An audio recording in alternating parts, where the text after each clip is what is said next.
Hi, dear students of class 11 and 12. How are you? I hope that you are passing a very busy time actually for study as your exam is going to be held very soon. That's why you are very busy with your study. Maybe today we are going to learn a very important lesson. In this lesson, we will learn how to fill the blank spaces using appropriate words or phrases. If you want to do better in this session, just we will have to have a good command over vocabulary. That means you must have a strong knowledge on vocabulary and part of speech.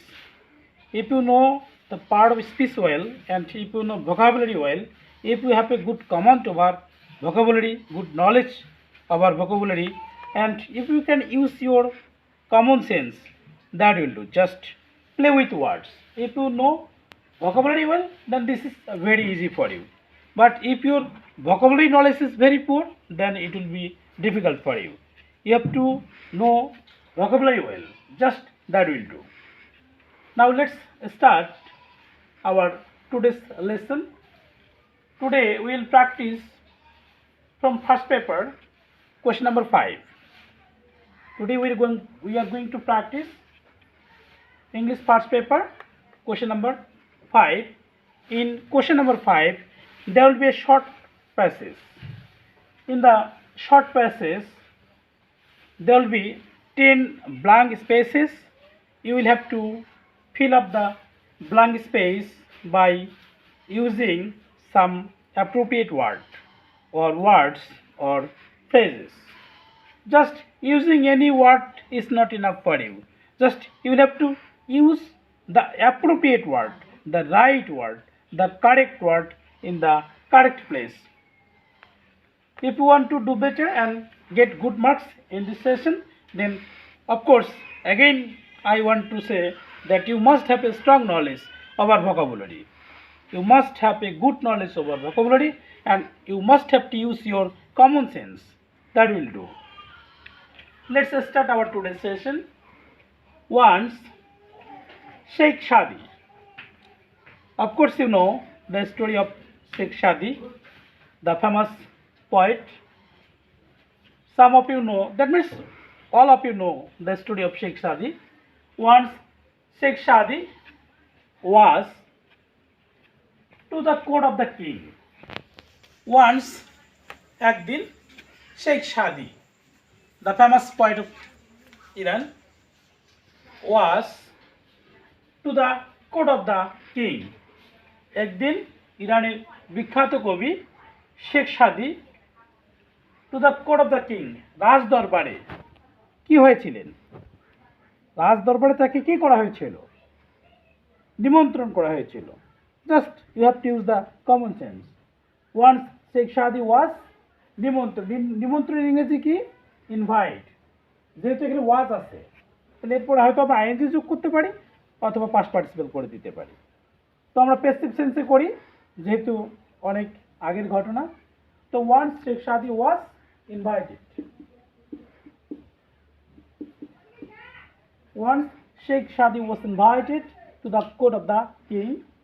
একদা কোনো একদিন ইরানের সে বিখ্যাত কবি শেখ সাদিকে রাজ দরবারে নিমন্ত্রণ করা হলো। ইন ওয়ান মর্নিং, কোনো এক সকালবেলা, হি স্টার্টেড, তিনি যাত্রা করলেন, ফর দ্য উদ্দেশ্যে। তিনি কি অভিমুখে, কোথাকার উদ্দেশ্যে যাত্রা করলেন? তিনি কোথায় নিমন্ত্রিত হয়েছিলেন? তিনি রাজ দরবারে নিমন্ত্রিত হয়েছিলেন। রাজ দরবারের ইংরেজি কি? কোর্ট। তিনি কোথায় নিমন্ত্রিত হয়েছিলেন? কোর্ট। তাহলে তিনি কোথায় যাচ্ছেন? কি অভিমুখে যাচ্ছেন? কোথাকার উদ্দেশ্যে যাচ্ছেন? কোর্টে যাচ্ছেন। তাহলে in one morning he started for the court. Just if you are smart enough, if you are alert enough, if you are conscious enough, the sum of the answer you will get from the passage. If you are very conscious, then you can pick up some of the answer from the passage. So in one morning, he started for the court. কবি একদিন সকালবেলা রাজ দরবারের উদ্দেশ্যে যাত্রা করলেন।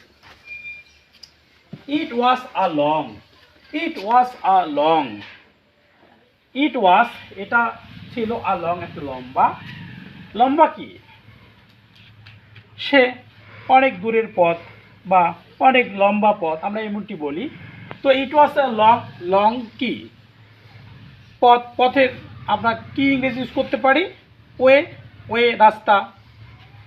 ইট ওয়াজ a long way, এটা ছিল একটা লম্বা পথ। হি ওয়াকড তিনি হাঁটলেন, all the, he walked all the তিনি হাঁটলেন, অল দা কি পুরো রাস্তাটাই, পুরো পথটাই তিনি হেঁটে গেলেন। তো হি ওয়াকড অল দা ওয়ে,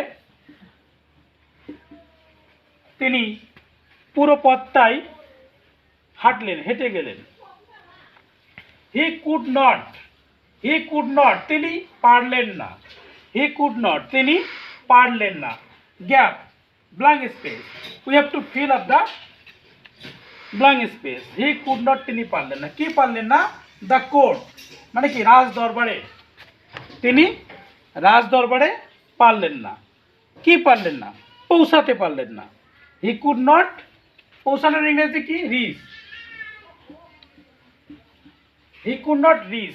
আমরা এখানে পাস্ট টেন্স বা পাস্ট পার্টিসিপেল ইউজ করব না, কেন করব না, কারণ ক্যান নট, কুড নট এগুলোর পরে মূল ভার্বের সাধারণত বেস ফর্ম বসে, প্রেজেন্ট ফর্ম বসে, যে কারণে আমরা পাস্ট টেন্স বা পাস্ট পার্টিসিপেল ইউজ করব না। হি could not reach the court, he could not তিনি পারলেন না, রিচ পৌঁছাতে, দ্য কোর্ট তিনি রাজ দরবারে পৌঁছাতে পারলেন না। In the dash blank, blank space day, in the day তিনি রাজ দরবারে পৌঁছাতে পারলেন না। In the day, in the day কি একই দিনে, একই দিনে যেখান থেকে যাত্রা শুরু করলেন অনেক দূরের পথ, তিনি একই দিনে রাজ দরবারে পৌঁছাতে পারলেন না। তাহলে ইন দ্য একই দিনে, একই দিনে ইংরেজি কি, same. He could not reach the court in the same day, in the same day তাহলে কি হলো, তিনি একই দিনে রাজ দরবারে পৌঁছাতে পারলেন না। এই যে সেম কথাটা বা সেম শব্দটা এটা জানা থাকতে হবে, এটা ভোকাবুলারির ব্যাপার। এইটুকু কমন সেন্স ইউজ করতে পারলে জাস্ট যারা ভোকাবুলারি জানে না, অল্প কিছু জানে, তারাও কিন্তু এই ব্ল্যাঙ্ক স্পেসগুলা পূর্ণ করতে পারে easily. In the same day তাহলে কি অর্থ দাঁড়ালো, হি could not reach the court in the same day তিনি একই দিনে রাজ দরবারে পৌঁছাতে পারলেন না। সো সো সুতরাং হি কে কবি, হি পাস্ট, পাস্ট মানে কি অতিক্রম করলেন, হি পাস্ট দ্য নাইট কি অতিক্রম করলেন, একটা রাত। সো সুতরাং হি পাস্ট দ্য নাইট তিনি একটা রাত অতিক্রম করলেন। ইন এ রিচ ম্যানস একটা ধনী লোকের, ধনী লোকের কোথায়, ধনী লোকের বাড়িতে, বাড়িতে, বাড়ির ইংরেজি কি, রিচ ম্যানস হাউস। তো কি হলো, সো সুতরাং হি পাস্ট দ্য নাইট তিনি রাতটি অতিক্রম করলেন, থাকলেন, in a rich man's house একটা ধনী লোকের বাড়িতে। এই গল্প তোমাদের সকলেরই জানা, আর একটু চেষ্টা করলে, একটু বুদ্ধি খাটালে আমার মনে হয় খুব ভোকাবুলারিরও প্রয়োজন পড়বে না, এগুলোই তো পরীক্ষায় আসে। So he passed the night in a rich man's house সুতরাং তিনি একটা ধনী লোকের বাড়িতে রাত্রি যাপন করলেন। শেখ সাদি ওয়াজ, শেখ সাদি ছিলেন ইন আ ভেরি, শেখ সাদি ছিলেন ইন এ ভেরি একটা খুবই, ভেরি মানে কি খুব, ড্রেস, ড্রেস মানে পোশাক। তো শেখ সাদি ছিলেন খুবই পোশাক, কীরকম পোশাকে ছিলেন, সাদা সিধা পোশাক, সহজ সরল পোশাক। তো শেখ সাদি যেহেতু সহজ সরল সাদা সিধা পোশাকে ছিলেন, তো সহজ সরল সাদা, সাদামাঠা সাধারণ এই সাধারণ সাদামাটা সহজ সরল এগুলো সাধারণ ইংরেজি কি? শেখ সাদি ওয়াজ ইন এ ভেরি অর্ডিনারি। সাধারণ ইংরেজি কি? শেখ সাদি ওয়াজ in a very ordinary dress.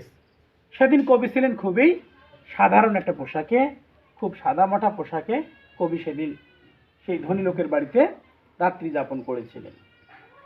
So সুতরাং দ্য রিচ ম্যান, ওই যে ভদ্রলোকের বাড়িতে রাত যাপন করলেন সেই ধনী ব্যক্তি।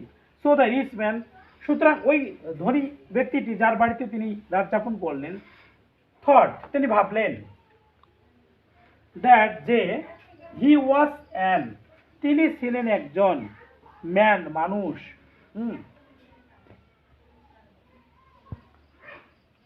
তিনি ছিলেন একজন ম্যান। আমরা কি দিতে পারি? সিম্পল ম্যান, সহজ। তবে এই জিনিসটা এইখানে না দিয়ে আমরা ওই জায়গা দিলে ভালো হয়। এখানে যদি আমরা সিম্পল ড্রেস দেই,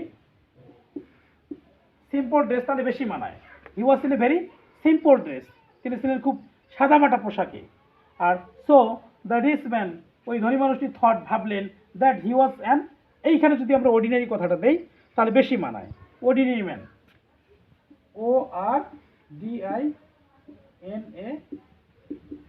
হি ওয়াজ অ্যান অর্ডিনারি ম্যান, তিনি ছিলেন একজন খুবই সহজ সাধারণ মানুষ। হিজ সার্ভেন্টস, কার সার্ভেন্টস? যে ধনী মানুষটির বাড়িতে শেখ সাদি রাত কাটালেন সেই মানুষটির সার্ভেন্ট, ধনী মানুষটির, হিজ সার্ভেন্টস, ধনী মানুষটির সার্ভেন্টস অলসো, অবশ্য, ডিড নট টেক, নিলেন না, হিম, তার কি নিলেন না?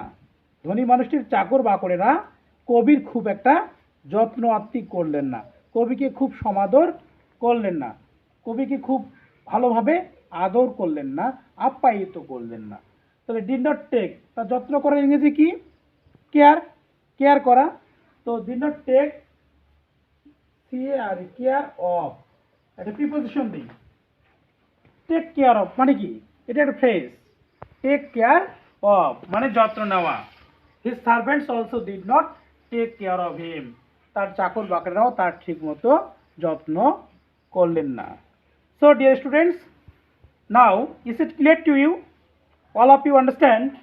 If you cannot understand, if you did not understand if you have some problems, just you can inform me, and after